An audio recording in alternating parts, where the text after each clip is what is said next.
Welcome everyone. Yesterday we discussed activity 2.10. In that activity, we discussed the dilution of an acid or a base is exothermic in nature. How we concluded that? We concluded on the basis that when we were diluting acid or a base in a beaker, that means in a beaker when we were performing this dilution process, the beaker was becoming hot, and that is why we found that the dilution of an acid or a base is an exothermic process. Today we will continue with this. The process of dissolving an acid or a base in water is a highly exothermic one. Care must be taken while mixing concentrated nitric acid or sulfuric acid with water. Why especially these two acids are mentioned? It is because the dilution of these two acids, it is highly exothermic in nature. The acid must always be added slowly to water with constant stirring. Please underline this statement. It is very important, and I think, as I remember, one question is also there based on this. That means how to dilute concentrated acid.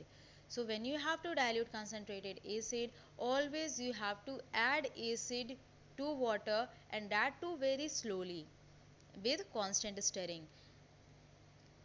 The term constant stirring is very important. That means this you have to do when you are diluting any concentrated acid. It is because while constantly stirring during the process of dilution, whatever the heat energy is getting produced, so this stirring, it can dissipate the energy, and it can also prevent any sort of accidental burns. So if water is added to a concentrated acid, the heat generated may cause the mixture to splash out and cause burns. So what is given here, that whenever you have to dilute any concentrated acid, you never have to add water to acid.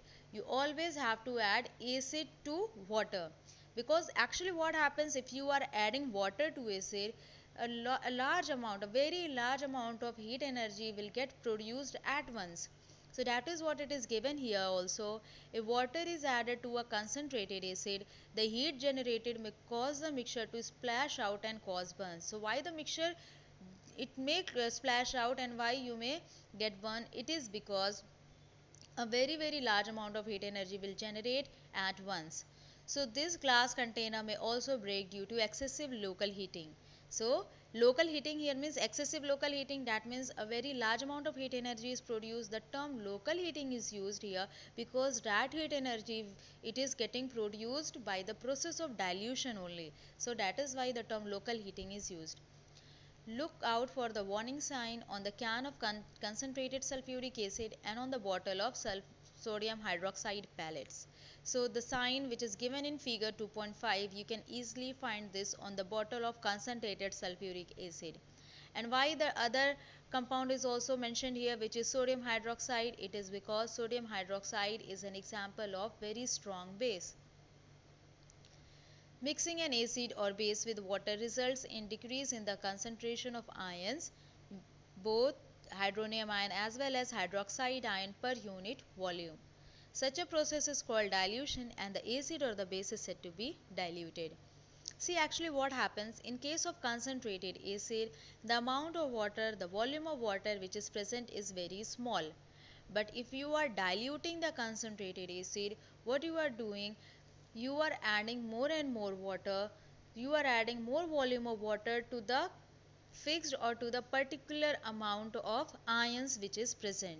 And that is why, as the ions which is present is fixed but the amount of water it has increased, for that we are using the term dilute acid, whereas in case of concentrated acid, the amount or the volume of water which is present is very small.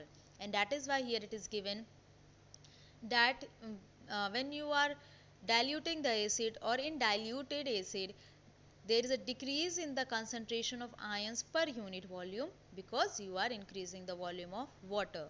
So the concentration of ions will decrease. Now after this topic, you can see that 6 in-text questions are given. So try to do these questions by yourself. If you will feel any problem, tomorrow we will discuss these questions. But the questions which you are able to do it by yourself, you try to do it by yourself. It's not difficult. You can easily able to do it. And afterwards we will be starting our next topic. Thank you.